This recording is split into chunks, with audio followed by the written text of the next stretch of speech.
நெய்வேலி கோபாலசானந்தர் அண்ணா குமாரர் சாலை தேசுமன் அண்ணா அவர்களை முக்கிய பேரையாற்றார்.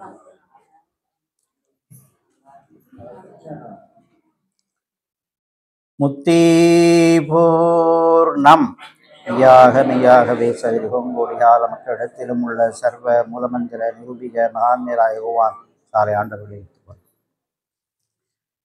பரமனே உருவேடத்து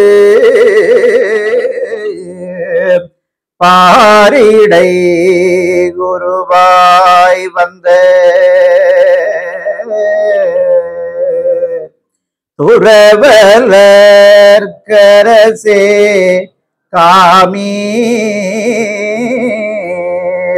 தொன்மறை புகழும் தேவி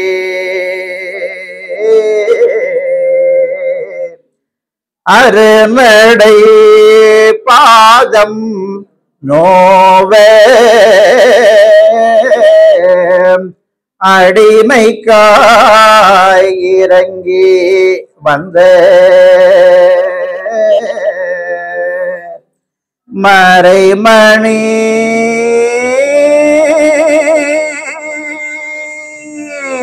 ஞான வாழ்வே மார்கனன் நாதா போற்றி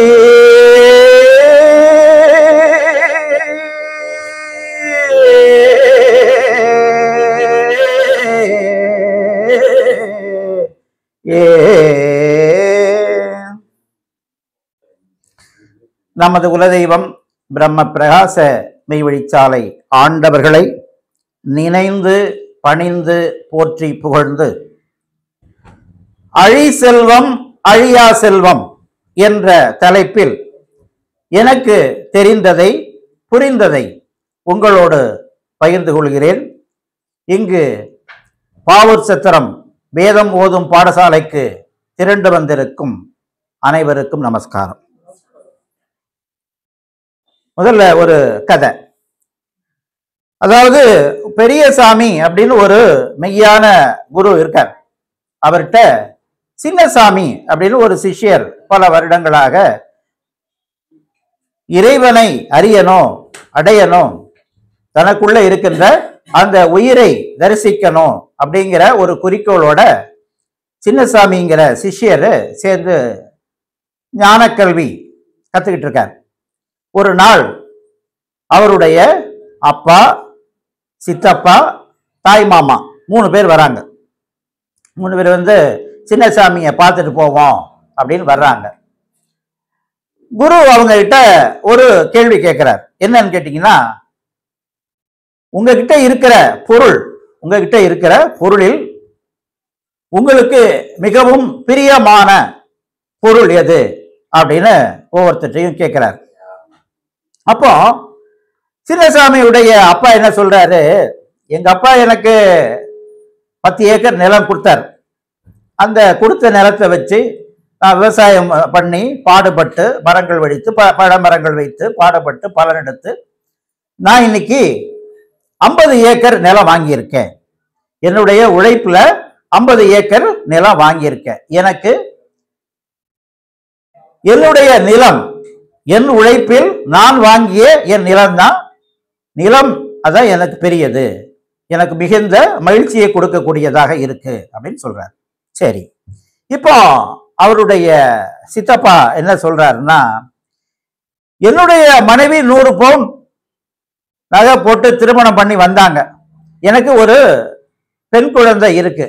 நான் இதே போல 10 ஏக்கர் எங்க அப்பா கொடுத்த நிலத்துல நானும் பாடுபட்டு இன்னைக்கு என்னுடைய மகளுக்கும் 100 பவுன் போட்டு திருமணம் செய்யணும் அப்படிங்கறதுக்காக என் உழைச்சி வந்த வருமானத்தை லாபத்தை எல்லாம் நகையாக வாங்கி இப்போ என்னுடைய மகளுக்கு 100 பவுன் நகையை நான் சேர்த்து வச்சிருக்கேன்.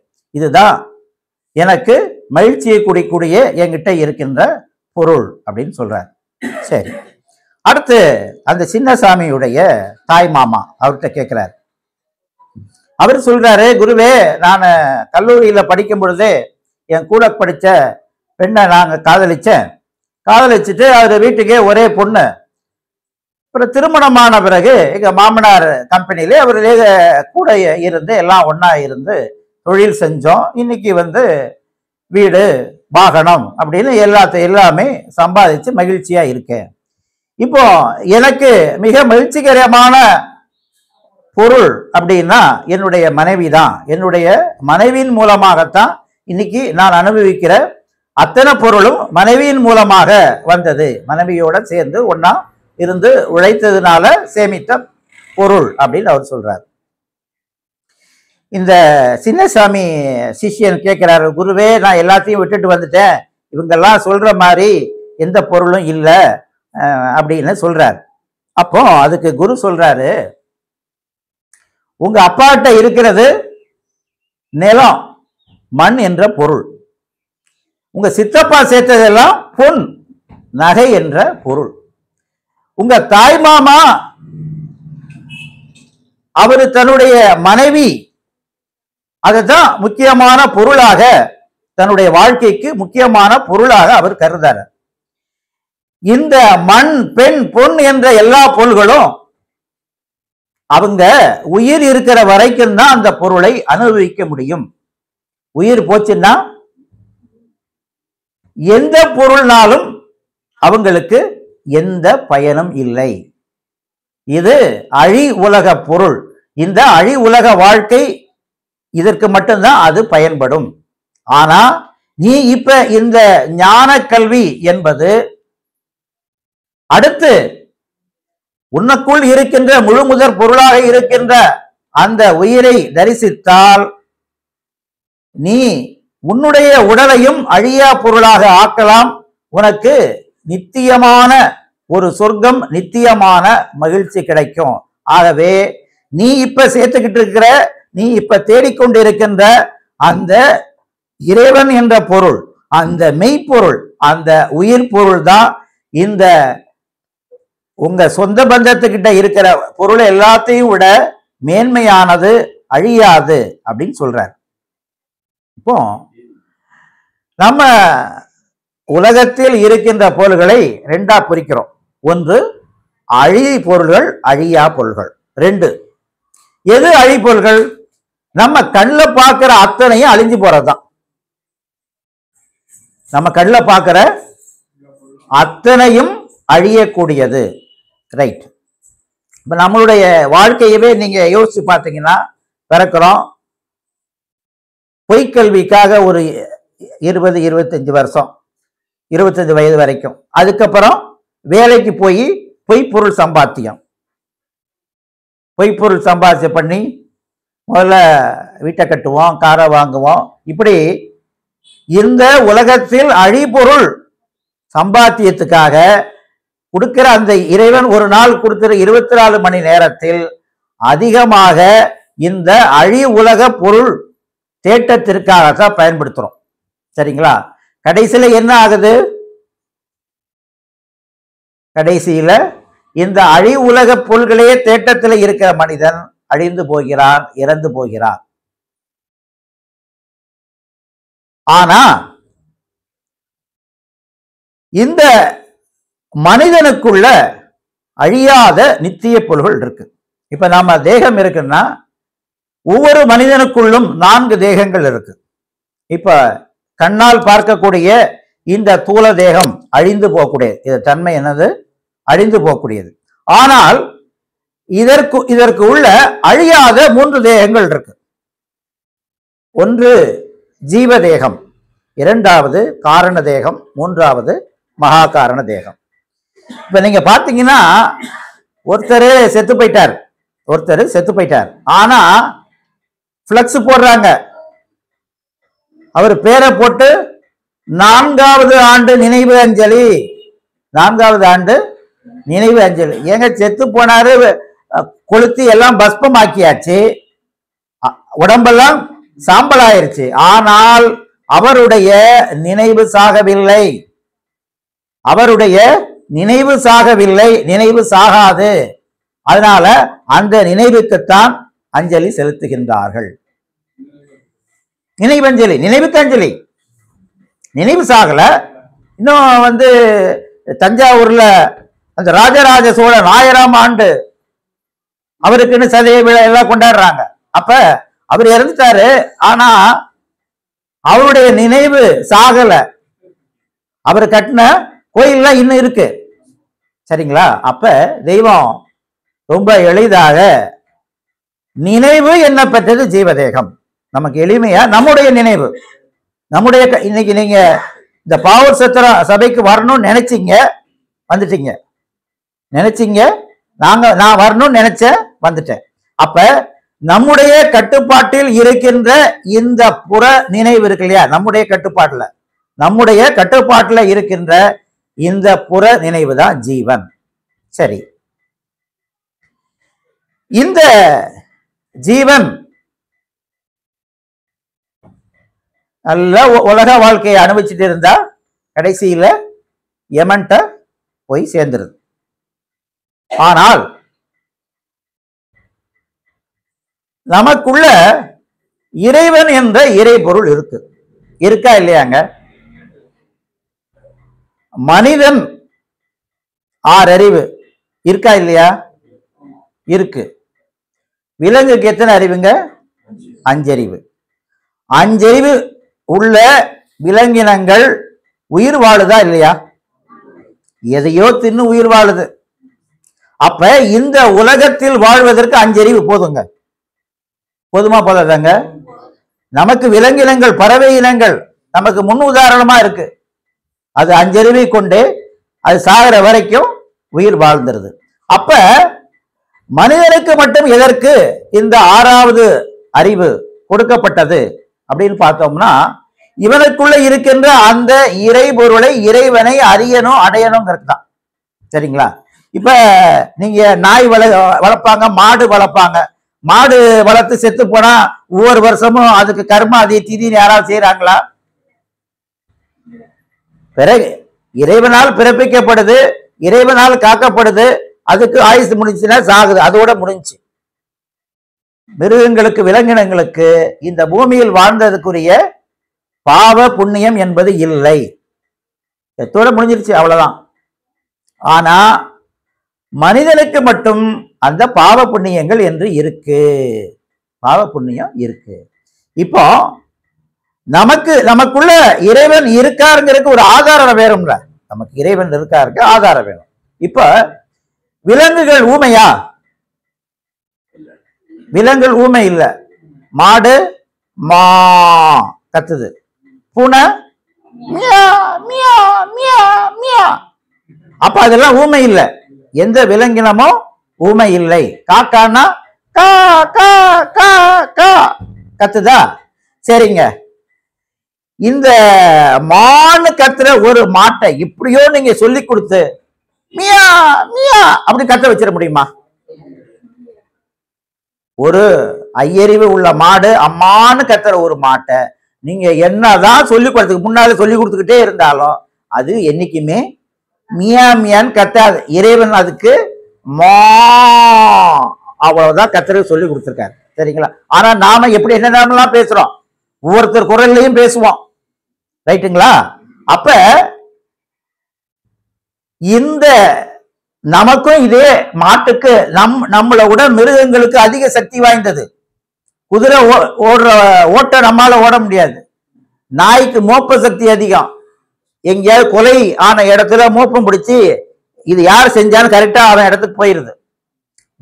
குண்டு இருந்தா குண்டு எங்க இருக்குன்னு கண்டுபிடிச்சு சொல்லிடுது. நம்மால மோப்பம் பிடிக்க முடியுமா? வீட்டுல சமையல வேணா மோப்பம் பிடிப்போம்.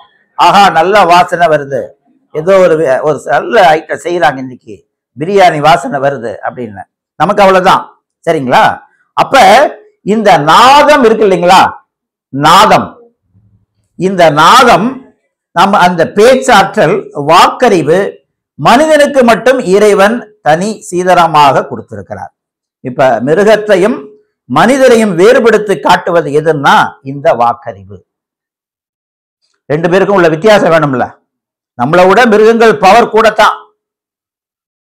நாம அதை கம்பேர் பண்ணும் பொழுது குரங்கு ஏற அளவுக்கு நம்மால ஏற முடியுதா? தாவ முடியுமா? நம்ம விழுந்தோம், கீழே விழுந்து முட்டி உடைய வேண்டிதான். அது கீழே விழுந்தாலும் அதுக்கு ஒன்றும் ஆக மாட்டேங்குது. அப்ப நமக்கு இறைவன் தனிச்சீதனமாக மெய்ப்பொருள் கொடுத்திருக்கார். இப்ப நாம முதல்ல இந்த தூல தேகம், அழிந்து போற தேகம், இதற்குள்ள இருக்கின்ற அந்த ஜீவன் அது அழியாது, அது புற நினைவாக இருக்கு. இப்ப என் பேர் சாலை ஜெயசுந்தரங்க. இந்த பெயர் எதை குறிக்கும்னா எனக்குள்ள இருக்கின்ற ஜீவனை குறிக்கும். இந்த பெயருக்குரிய பொருள் இருக்கு இல்லையா, இந்த ஜீவன் ஜீவன் தான் என் பெயரை குறிக்கும். ஒவ்வொருத்தருடைய பெயரும் அவரவருக்குள்ள ஜீவனை குறிக்கும். அந்த ஜீவனே தூல தேகத்துக்கு உணவு கொடுக்கிறோம். தூல தேகத்துக்கு உணவு 3 வேளை, மினிமம் 3 வேளை. இதுக்கு மேல காலையில் உண்ண காஃபி டீ, அப்புறம் 11 மணிக்கு ஒரு ஸ்நாக்ஸ், ஈவினிங் 4 மணி ஆனா ஸ்நாக்ஸ், அப்ப தூக்கம் வரலைன்னா நைட்ல ஒரு காஃபி எல்லாம் குடிக்கிறோமா இல்லையாங்க? குடிக்கிறோம். இதெல்லாம் தூலத்துக்கு தான். இதற்குள்ள இருக்கின்ற இந்த ஜீவ தேகம் இதற்கு உணவு கொடுக்க வேண்டும். அதுக்குத்தான் இறைவன் காது படைச்சிருக்கார். 2 காது. பாருங்க, இந்த தேகத்தை வளர்க்கறதுக்கு 1 வாய் தான் கொடுத்தார் இறைவன். இந்த தூல தேகத்தை வளர்க்கறதுக்கு கொடுத்தது 1 வாய். ஆனா ஜீவ தேகத்தை வளர்ப்பதற்கு 2 செவியும் உயிர் துளை. ஜீவனுக்கு மெய் உணர்ச்சி தைப்பது காது வழியாகத்தான். நாம இறை சக்தியை எப்படி தெரிஞ்சுக்க முடியும்னா காது வழியாகத்தான். அதுதான் ஞானேந்திரியங்கள் சொல்றது 3. முதல்ல செவி, அப்புறம் வாய், 3வது தான் கண்ணு. அப்ப இந்த செவியினுடைய வேலை இறை வாக்கை கேட்டு இந்த ஜீவனால், அதனால செல்வத்துள் செல்வம் செவி செல்வம், அச்செல்வம் செல்வத்துள் எல்லாம் தலை. இப்ப நீங்க பொய்ப்பொருள் என்கிட்ட ரொம்ப இல்லைன்னு கவலையப்படாதீங்க. அதெல்லாம் இந்த பூமியில வாழ்ற வரைக்கும் தான். இப்ப இந்த செவி உணவு செவி செல்வம் என்பது நாம நித்தியமாக போக இருக்கின்ற அந்த சொர்க்கலோகத்துக்கான செல்வம். பூலோக வாழ்க்கை எவ்வளவு காலங்க வாழ போறோம்? 100 வருஷத்துக்குள்ள வாழ போறோம். ஆனால் நித்தியம், முடிவில்லாதது, இன்ஃபினிட்டி, அதுதாங்க அடுத்து வர இருக்கு. சொர்க்கமோ நரகமோ நித்தியம்ங்க. சொர்க்கமோ நரகமோ அது நித்தியம். நாம சொர்க்கத்துக்கு போய் நித்திய மகிழ்ச்சி வாழ்வில் வாழணுங்கிறதுக்காகத்தான்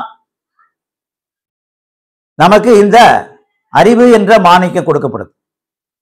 நமக்கு அறிவு என்ற மாணிக்கம் கொடுக்கப்பட்டது நாம விலங்குகளை போல இந்த உலகத்துல வாழ்ந்து செத்து மடிவதற்காக அல்ல.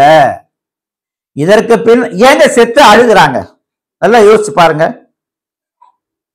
சொந்த பந்தெல்லாம் அழுகுது. ஏன் அழுகிற ஆளு நாளைக்கு சாகாம இருக்க போறாரா? 10 வருஷம் 20 வருஷம் 50 வருஷம் 100 வருஷம் அவரும் தான் சாக போறாரு. சரி, செத்தவங்களுக்காக அழுகுறாங்களே, அந்த செத்தவருக்கு தெரியுமா நமக்காக அழுகுறாங்கன்னு? ஒன்னும் தெரியாது. ஆனா ஏன் அழுகுறாங்கன்னு கேட்டீங்கன்னா, இவரு நரகத்தை நோக்கி போறாரு, யமன்ட்ட மாட்டிக்கிட்டாரு, இவர்கிட்ட இருக்கிற ஆவி யமன்ட்ட மாட்டிக்கிச்சு, நரகத்துல போய் கஷ்டப்படுறாரு, பட போறாரு, நித்திய துன்பத்தை அடைய போறாருங்கிறக்காகத்தான் சாகணும், செத்தவங்களுக்கு அழுகணும் அப்படின்னு எடுத்து வச்சிருக்காங்க. செத்தவங்களுக்கு அவங்க போன இடம், அவங்க போயிட்டு இருக்கிற இடம் மோசமான இடம், நித்திய துன்பம். சாதாரணமா ஏதாவது தண்டனை, பையனுக்கு ஆயுள் தண்டனை அப்படின்னா தாய் எப்படி இருக்கும்? கவலைப்படுவாங்க, அழுவாங்க. ஆகா, ஏதோ தெரியாம என்னத்தையோ பண்ணிட்டான். வண்டி ஓட்டுறான், தெரியாம உள்ள ஆள் புகுற வருது, மோதிட்டான், செத்துட்டான், இவன் தான் மாட்டிக்கிடுவான். தாய் இவ்வளவு கவலைப்படும். 14 வருஷம் உள்ள வச்சா அவன் வாழ்க்கையே போச்சு. அப்ப ஒருவர் இறந்தால் அழுவது என்பது அவர்கள் போயிட்டு இருக்கிற இடத்தை, இந்த இதுக்கு போயிட்டான், அதனால தான் எல்லாம் உடம்பு விரைச்சி நாற்றம் எடுத்து. அப்ப இவ்வளவு காலம் நாம உயிரோடு இருக்கும் பொழுது எந்த நாட்டம் எடுக்கல, கால் விரைக்கல, நம்ம கட்டுப்பாடுல நம்ம கை கால் இருக்கு. அப்ப இதையெல்லாம் செய்து கொண்டிருப்பது நமக்குள்ள இருக்கின்ற இறைவன். இன்னைக்கு வாக்கியத்தில் கூட பார்த்தோம், விலங்கினங்களுக்கும் ஆத்மா இருக்கிறது. ஆனா அது அதனுடைய உடல் வளர்க்கிற அளவுக்கு தான் ஆத்மா இருக்கு. ஆனா நம்முடைய மனம் இப்ப நினைச்சா அமெரிக்கா போகும், லண்டன் போகும், வீட்டுக்கு போகும், குற்றாலத்துக்கு போகும், மதுரைக்கு போகும், மெய்வழிச்சாலைக்கு போகும். வேகம், மனோவேகம். அப்ப இந்த நமக்குள்ள காரண தேகம் தாண்டி, காரண தேகத்துல தான் ஆத்மா இருக்கு, காரண தேகம் தான் ஆத்மா. இதை தாண்டி மகா காரண தேகம் இருக்கிறது. மகா காரண தேகம் இருக்கு. அந்த மகா காரண தேகத்துல இருக்கிறவர் தான் பரம்பொருள், இறைவன், உயிர், மெய், இப்படின்னு பல பேர். இறைவன் எங்க இருக்காருன்னா நம்ம தேகத்துக்குள்ள மகா காரண தேகம், மகா காரண தேகத்துக்குள்ள இறைவன் இருக்கிறார். பொருள் என்ற ஒரு வார்த்தை இருக்கு இல்லையா, பொருள், பொருள்ங்கிற ஒரு வார்த்தைக்கு அது பரம்பொருளை தான் குறிக்கும். இந்த உலகத்தில் இந்த இறைவன் தூணிலும் இருப்பார், துரும்பிலும் இருப்பான் அப்படின்னு சொல்லுவாங்க. எங்க இருப்பாரு? இந்த உலகத்துல அந்த தூணை நீங்க ஒரு இந்த பேப்பர்னாலும் இந்த பேப்பரை படைச்சது இறைவனுங்க. ஒரு மரத்தை படைச்சு அதை கூழாக்கி அதை பேப்பர் ஆக்குறாங்க. இந்த உலகத்தில் நாம் காணுகின்ற அத்தனை பொருள்களையும், அத்தனை அழிந்து போகின்ற பொருளையும் படைத்தவர் இறைவன். அவர்தான் அந்த பொருள் என்ற ஒரு வார்த்தைக்கு இறைவன் பரம்பொருளை தான் குறிக்கும். பொருள் என்றால் பரம்பொருள். அந்த பொருள் படைச்சதுதான் அழிந்து போற பொருள். யாருக்கு? மனிதனுக்காக படைத்தான். படைப்பெல்லாம் மனிதனுக்காக. மனிதனை படைத்தது தன்னை வணங்க, அவரை வணங்கணுங்கிறதுக்காக. இப்ப மனிதன் என்ன செஞ்சான்? இறைவன் படைத்த படைப்பெல்லாம் அனுபவிக்கிறான்.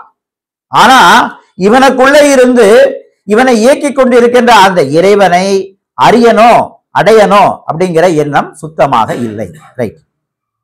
இப்போ இந்த நமக்குள்ள இருக்கின்ற நம்ம ஜீவன், நம்ம பெயருக்கு காரணமான ஜீவன், அது இருக்கும் பொழுதே அந்த இறை பொருளை அடையணும். அதற்குத்தான் நடுவுல காரண தேகம் இருக்கு. இப்ப காரண தேகம் ரொம்ப ஈஸிங்க. இந்த தேகத்தில் நம்முடைய முயற்சி இல்லாமல் நடக்கும் அனைத்து இயக்கங்களுக்கும் காரணம் காரண தேகம். கையை தூக்குற, நம்ம இதயம் துடிக்குதுங்க, இதயம் துடிக்குது, சுவாசிக்கிறோம், ஏதாவது நம்ம முயற்சி ஏதாவது இருக்காங்க? பசியாடுறோம், அதோடு நம்ம வேலை முடிஞ்சுச்சு. மீதி செமிக்கிற வேலை அதெல்லாம் செய்யறது தான். இதற்கெல்லாம் எது காரணகர்த்தாவோ அதான் காரண தேகம், அதான் ஆத்ம சக்தி அப்படிங்கிறாங்க. நம்முடைய அந்த காரண தேகத்துல நிறைய பொருள்கள் இருக்கு. நாம இறைவனை அறிவனும் அடையணுங்கிறதுக்காக உள்ள பொருள்கள் தான் மெய்ப்பொருள். மெய்னா இறைவன்க.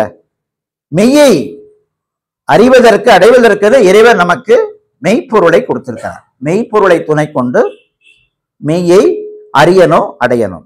அடுத்து மனிதனுக்கு மட்டும் 6வது அறிவு அப்படிங்கிற ஒரு பொருளை கொடுக்கிறார். 6வது அறிவு தன்னை அது 6வது அறிவு இருக்குங்கிறதுக்கு அடையாளம் வாக்கறிவு. இந்த நாதம், இந்த காரண தேகமே நாத தேகம் அப்படின்னு சொல்றாங்க. நமக்கு நம்முடைய பேசு வல்லபம் இந்த ஆத்ம சக்தி முழு வளத்தோட இருக்கு. அதாவது தனக்குள்ள இருக்க அரூபமாக இருக்கின்ற இறைவனை அடையக்கூடிய சக்தி ஆத்மாவுடைய துணை கொண்டு, அந்த 6வது அறிவினுடைய துணை கொண்டுதான் அறிய முடியும்.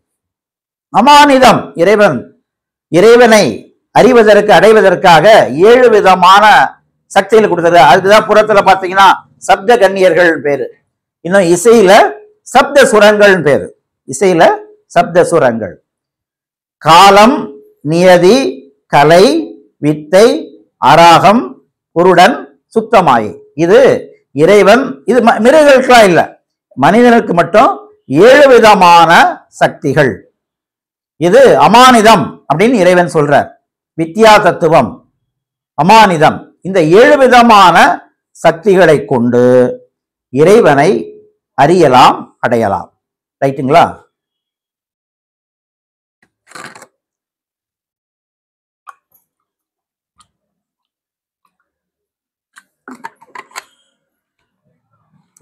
இப்போ நம்மகிட்டே எல்லா சக்தியும் இருக்குங்க. ஆனா நாமளே எதை அறிய முடியாது. சாதாரணமா ஒரு பொய்க்கல்விக்கு கூட ஒரு வாத்தியார் வேணும்.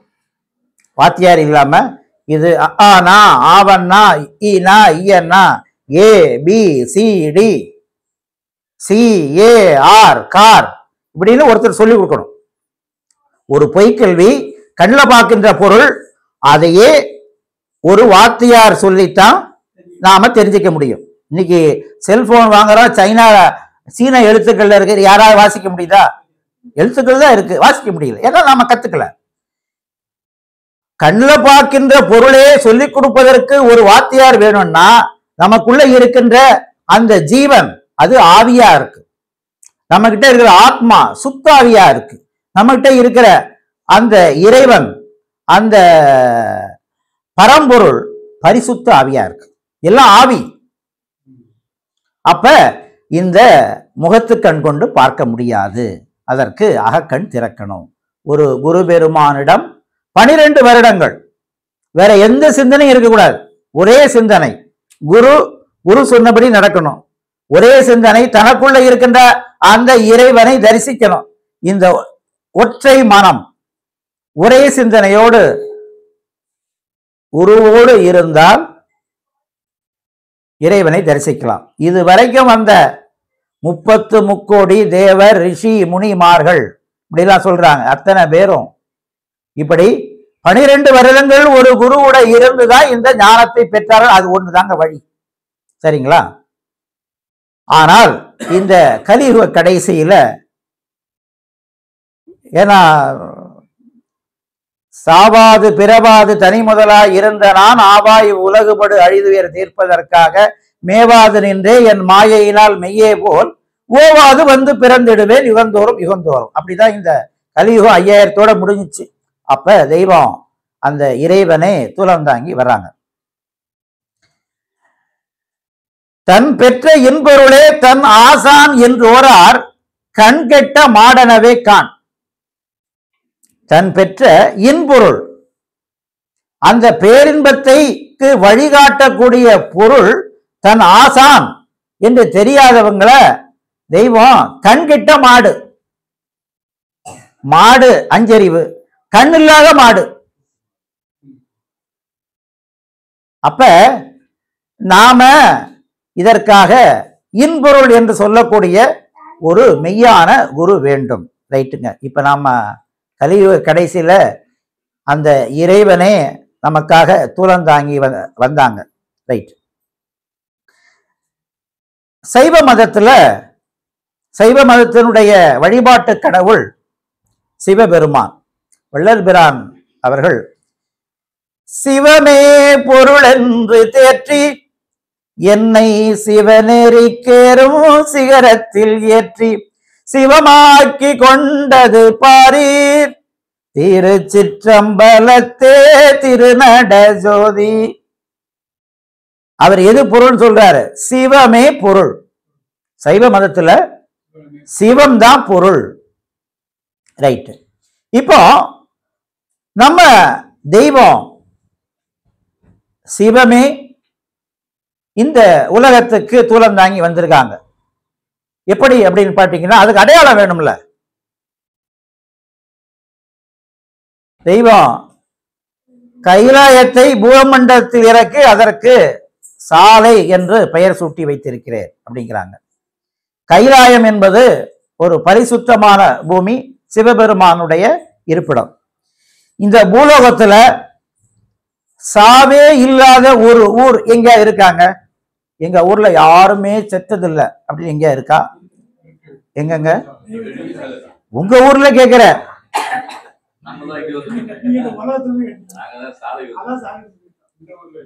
இங்கெல்லாம் இல்ல, வெளி உலகத்தில் சொல்றேன்.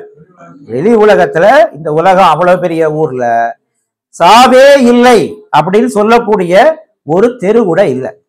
சரிங்களா? ஆனால் ஏன்னா சிவம் என்பது பரிசுத்த ஆவி. அப்ப அவங்க கைலாயத்தை பூமண்டலத்தில் இறக்கி அதற்கு சாலை அப்படின்னு பெயர் சுட்டி வச்சிருக்காங்க. சாவே இல்லை என்று சொல்லக்கூடிய ஒரு ஊர் மெய்வழி சாலை என்னும் அந்த திருவள்ளர் தேவபூமி சாவே இல்லை. சாலையில என்ன இல்லை? சாவே இல்லை. அப்ப எல்லாரும் சொல்லுவாங்க இவர் எல்லாருக்கும் கைலாய அடையணும்னு ஆசை, ஆனா யாரும் அடைய மாட்டாங்க. இவர் கைலாய பதவி அடைந்தார் என்பதை ஆழ்ந்த வருத்தத்துடன் அறிவிக்கின்றோம் மைக்ல சொல்றாங்க. அப்ப இவர் போலன்னு நல்லா தெரியுது இல்ல? வைகுண்ட பதவி அடைந்தார் என்பதை ஆழ்ந்த வருத்தத்துடன் அறிவிக்கிறோம். அப்ப இவர் போகல, போயிருந்தா சந்தோஷம் சொல்லியிருப்பாங்க. ஆனா நம்ம மெய்வழி தெய்வம் அவர்கள் நிஜமாகவே தெய்வம் அவர்களை வணங்குபவர்களை அந்த கைலாய பதவிக்கு ஏத்திக்கிட்டு இருக்காங்க. நாம நம்ம மூல மந்திரத்திலேயே தென்னாடுடைய சிவனையை போற்றி எந்நாட்டவர்க்கும் இறைவா போற்றி அப்படின்னு நம்ம தெய்வம் அவர்களை வணங்குறோம். அப்ப அந்த கைலாயத்துல இருக்கின்ற இறைவன் இந்த பூலோகத்துல சாலை என்றொரு மெய்மேனியாக அவதாரம் செய்து இருக்காங்க.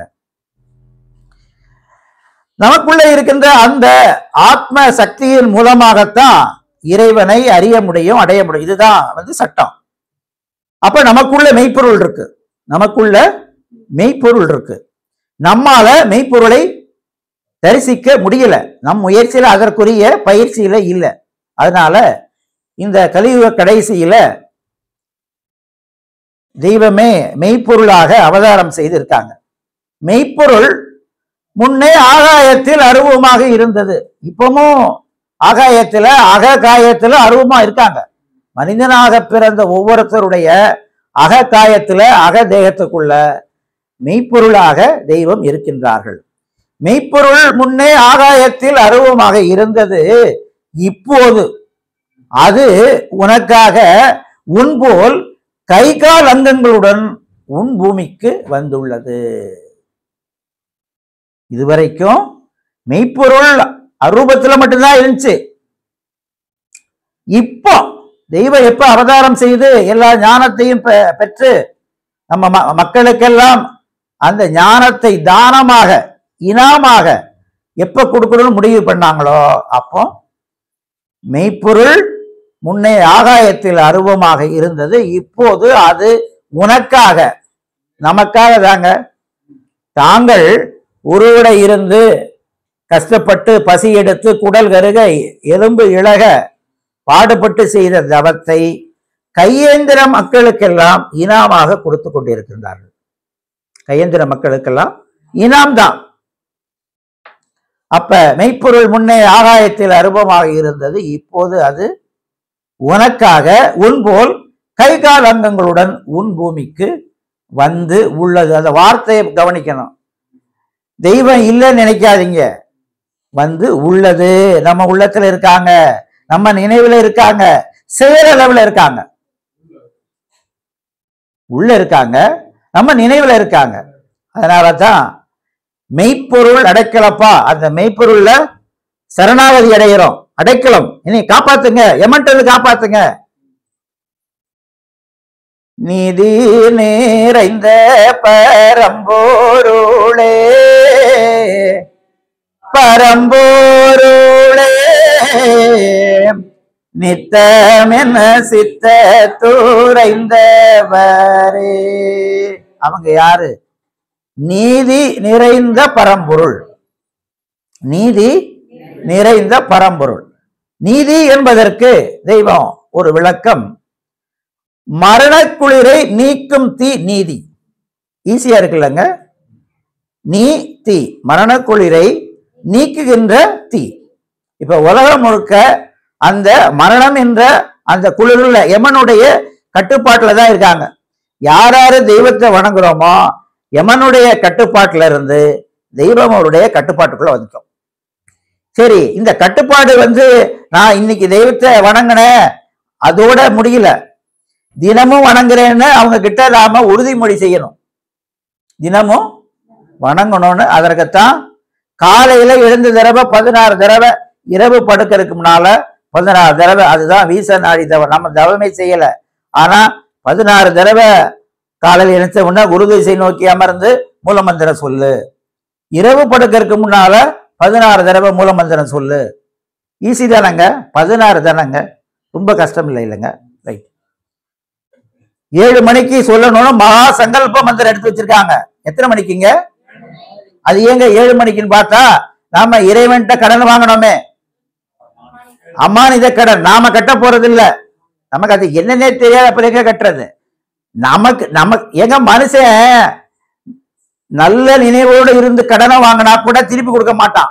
அந்த கையெழுத்து ஏன் கையெழுத்து இல்லைங்க, போலியா அவங்க போட்டுக்கிட்டாங்க இப்படின்னு பொய் சாட்சி சொல்லக்கூடியவன் மனிதன் உண்டா இல்லையாங்க? இந்த கையெழுத்து என் கையெழுத்து இல்லை, அவனா போட்டுக்கிட்டான். இவன் தூளம் எடுக்கிறதுக்கு முன்னாலேயே இந்த கடன் இறைவன் கொடுத்தாருன்னா நமக்கு எப்படி தெரியும்?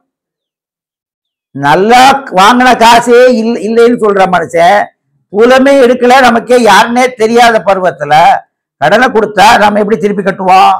அப்ப இதுக்கெல்லாம் சேர்த்துதான் இறைவன் யமன் அடியால வச்சிருக்காரு.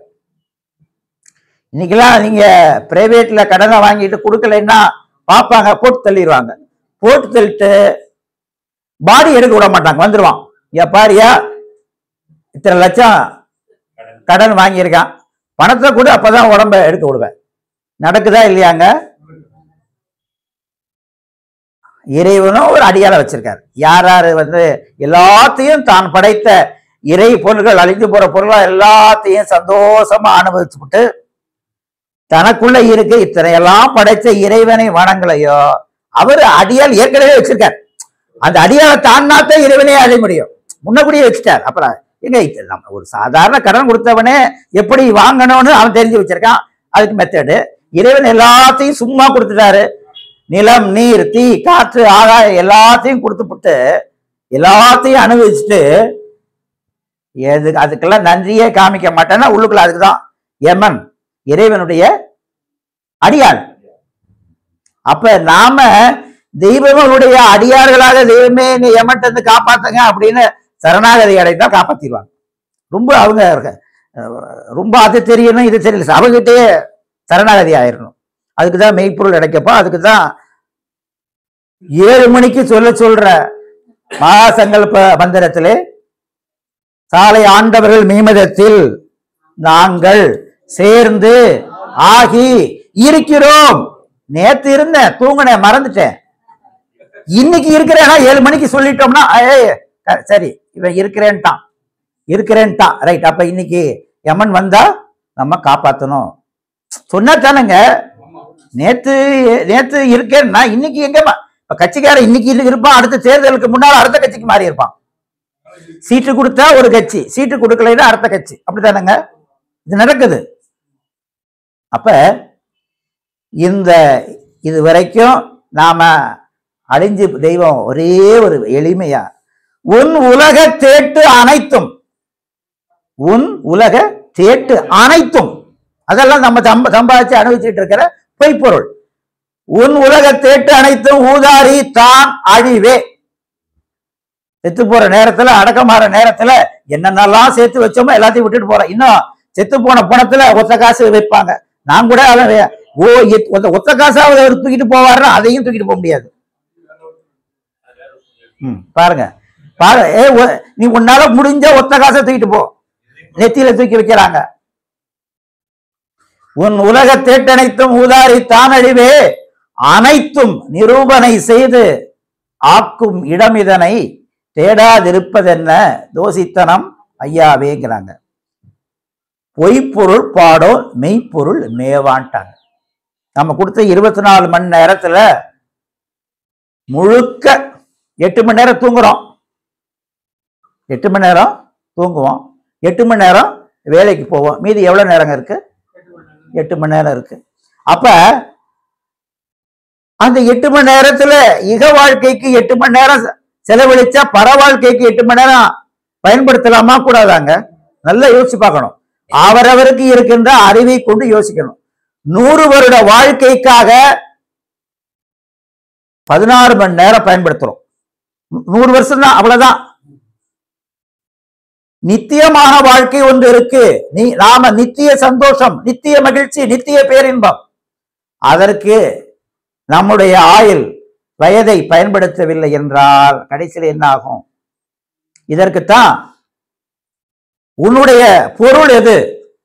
மூச்சு தான் உன் பொருள்கிறாங்க. நம்ம சுவாசிக்கிற இந்த மூச்சு. ஏன்னா எவ்வளவு மூச்சு இருக்கோ அவ்வளவுதான் ஆயுள். ஒருத்தர் சாலையில ஒருத்தர் நைட்ல பைக்ல வந்தாரு, அடிபட்டாரு, அதோடு அடக்கமாயிட்டார், அவ்வளவுதான், முடிஞ்சு போச்சு. குழந்தை பிறந்து 4 மாசம் ஆகுது. எப்படி இருக்கும்? நினைச்சிருப்பாரா? அப்ப நம்ம மூச்சு எப்ப போகணும் யாருக்குமே தெரியாது. நாம பிறப்பு என்றால் இறப்பு என்று இருக்கு, எப்பங்கிறது நமக்கு தெரியாது. அப்ப இருக்கும் பொழுதே நாம புண்ணிய பலனை சேர்த்துக் கொள்ள வேண்டும். நமக்கு வாக்காகிய பொருள் கொடுத்திருக்காங்க நம்ம கிட்ட, நம்ம கட்டுப்பாடுல இருக்கு. இந்த வாக்க என்ன செய்யலாம்? அழிஞ்சு போறதை பத்தி பேசலாமா, அழியாமையை பத்தி பேசலாமாங்கிறது யார் முடிவு பண்ணலாம்? நம்மால முடிவு செய்ய முடியும். நம்மால முடிவு செய்ய முடியும். அதற்கு தான் தெய்வம் ஒருவன் தான் படித்ததை விட அதிகம் பேச வேண்டும். படிக்கிறதை விட பேசு. ஒருவன் தான் படித்ததை விட அதிகம் பேச வேண்டும். இல்லாவிட்டால் என்ன ஆகுது பாருங்க, அதுவே அவன் ஜீவனில், எங்க ஜீவன், அவன் ஜீவனில் கலையாக மண்டிவிடும். துணியை அதிகமாக மெய்செயலில் செலவு செய்பவனே ஜீவன் முக்தன் ஆகிறான். நாமெல்லாம் முக்தி அடையணும், நம்முடைய ஜீவன் முக்தி அடையணும், நாம எல்லோரும் இறைவனை அடையணும். அதற்காகத்தான் இந்த தூலம் எடுத்தோம். அப்ப இந்த உடலாகிய அழிந்து போகின்ற தூலம் உள்ள போதே இந்த உலகத்துல கண்ணில் பார்க்கறதெல்லாம் பாருங்க, அந்த ஞானேந்திரியங்கள்ல கண்ணை கடைசியா சொல்றாங்க. ஏன்னா இந்த கண்ணில் பார்க்கறதெல்லாம் தான் தேகம் ஆசைப்படுது வாங்கணும்னு. நீங்க 5 லட்சம் ரூபாய்க்கு கார் வாங்கினா நான் 10 லட்சம் ரூபாய்க்கு வாங்குவேன். வாங்க வேணா மாட்டேன் நாங்க. இல்ல, ஒருத்தரை பார்த்து ஆசைப்படுறதாங்க. இவர் 5 லட்சம் ரூபாய்க்கு வாங்கினா நான் 10 லட்சம் ரூபாய்க்கு வாங்குறேன். அப்ப நம்ம கண்ணில் பார்க்கிற பொருள் எல்லாம் நாம் வாங்கணும், அனுபவிக்கணும் அப்படின்னு நினைக்கிறோம். ஆனால் நித்தியமான வாழ்க்கைக்காக நம்முடைய நேரத்தை, மூச்சை, ஆயுள் மூச்சா இருக்கு. இன்னைக்கு இருக்கிற நாம நாளைக்கு இருப்போங்கிறதுக்கு எங்கேயாவது ஒரு உறுதி இருக்கா? ஒரு பொருளை வாங்குறவங்க 1 இயர் கேரண்டி கொடுக்குறான். நாம டாக்டர்கிட்ட 1 லட்சம் ரூபாய்க்கு ஹார்ட்டுக்கு எல்லாம் ஆபரேஷன் பண்ணி எல்லாம் அவர் என்னைக்காவது கேரண்டி எழுதி கொடுக்குறாரா? உங்களுக்கு 1 இயர் கேரண்டிங்க, ஒன்னும் ஆகாதுன்னா நல்ல நெய்யை ஊத்தி தின்னுங்க, மறுபடியும் இதுக்கு மேல அடப்பு வந்துடும். இவ்வளவுதான் உப்பு பாக்கெட்ல சீலை போட்டு இவ்வளவுதாங்க உப்பு சாப்பிடணும் பாக்கெட்ல சீல் பண்ணி கொடுத்துடுறாங்க. ஆகவே நமக்கு பொருளாகிய வாக்கு கொடுத்திருக்கு, மூச்சாகிய பொருள் கொடுத்திருக்கு, மெய்ப்பொருளே மெய்வழி தெய்வமாக நமக்கு வந்திருக்காங்க. நமக்கு வேற ஒரு குரு பொருள் வேணாம். மாதா பிதா குரு தெய்வம்ங்கிறதுல நமக்கு தெய்வமே வந்துட்டாங்க. குரு வழிகாட்டிங்க, குரு வழிகாட்டி போறதுக்கு வழியைத்தான் காட்டுவாங்க. ஆனா தெய்வம் வழிகாட்டியில கூட்டிகிட்டே போயிடுவாங்க. 2 பஸ் இருக்குங்க, 2 பஸ். ஒரு பஸ் ஏசி பஸ், நல்ல அப்படி குழு குழு குழு இருக்கும். ஆனா அந்த பஸ்ஸுக்கு டிரைவர் பார்த்தா யமன். சாதாரண பஸ் இருக்கும், ஜன்னலே இல்லாத இது, கண்ணாடி இல்லாத இது. நம்ம ஆலயமே எப்படி இருக்கு? ஒரு கதவே இல்லை, வெறும் குடிசை. ஆனா அந்த சாதாரண குடிசையில அந்த பரம்பொருள், அந்த சிவம் நமக்காக எளிமையாக தோலம் எடுத்து என்னை எப்பனாலும் வணங்கு, எப்ப வணங்கினாலும் பலன் கொடுக்கிறேன் அப்படின்னு நாம இந்த உலக மக்களோடு போட்டி போட்டு உலக மாயையில மாட்டிக்கிட்டு அழிபொருளை அதிகமா தெய்வம் சம்பாதிக்க வேணாம்னு சொல்லல. ஆனா இதுக்கு மேல பொய்ப்பொருளுக்கு மேல மெய்ப்பொருளை சம்பாதிக்கக்கூடிய நிலையை நாம மாத்திக்கணும். பொய்ப்பொருளை வேணாம், ஆனா பொய்ப்பொருளுக்கே பாடுபட வேணாம். பொய்ப்பொருளுக்கு நேரத்தை ஒதுக்குங்க, மெய்ப்பொருளை சம்பாதிப்பதற்கும் நேரம் கொடுங்க. நேரம் முடிஞ்சு போச்சு. நேரம் அதிகமா கொடுக்கணும். இங்க முடியாது. அப்ப அந்த சிவப்பொருளாக, பரம்பொருளாக, மெய்ப்பொருளாக நமக்குள்ள இருந்து நம்மை வழி நடத்தி கொண்டிருக்கும் நமது தெய்வம் அவர்களை நாம் தினம் பணிந்து போற்றி புகழ்ந்து அழியா செல்வத்தை, அழியா பொருளை பெற்று நாம் எல்லோரும் பரமபதம் அடைவோமாக. முத்திப்பேரை தொடரும். நமஸ்காரம்.